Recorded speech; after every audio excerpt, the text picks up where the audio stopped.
The Cleveland Butcher. The Phantom of Kingsbury Run. Cleveland in the mid-1930s was a city of hope and disappointment. The unemployed roamed the streets, and poverty reigned in abandoned areas like Kingsbury Run. There, in the slums, the wreckage of the American dream rotted, and the shadow lurked. The first discovery was made in September 1935, the decapitated, partially decomposed body of a man found on the banks of a river.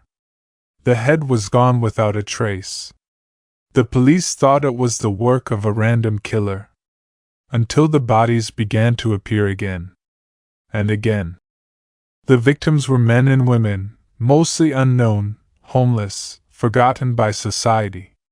The butcher acted with horrific method. He decapitated the bodies, sometimes dismembered them, and in some cases, brutally castrated some of the men. The killer seemed to enjoy his craft, often carefully arranging body parts, or leaving them on display as gruesome trophies. There were few signs of a struggle. Autopsies showed that many of the victims were still alive when they were decapitated, and some bodies showed signs of exposure to unknown chemicals, presumably paralyzing. Rumors spread quickly. Fear filled Kingsbury Run in the evenings. People spoke of a mysterious figure wandering between the dilapidated barracks. A man in a long coat was seen walking along the abandoned tracks with something heavy in his hands. Elliot Ness, a legendary gangster hunter, was put in charge of the investigation.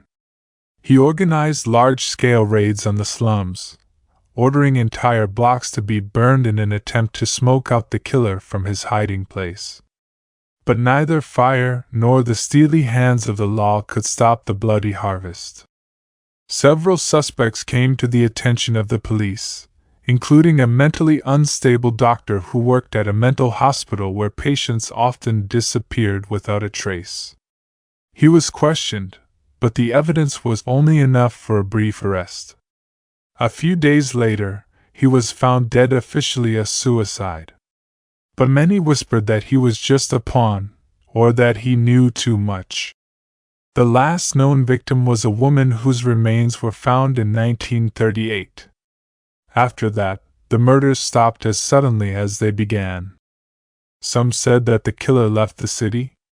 Others believed that someone got him out, or that he died, remaining an anonymous monster to the end. In his report, Ness admitted, "We were hunting a ghost in the fog, and the ghost defeated us." Cleveland never fully recovered from that series of horrors.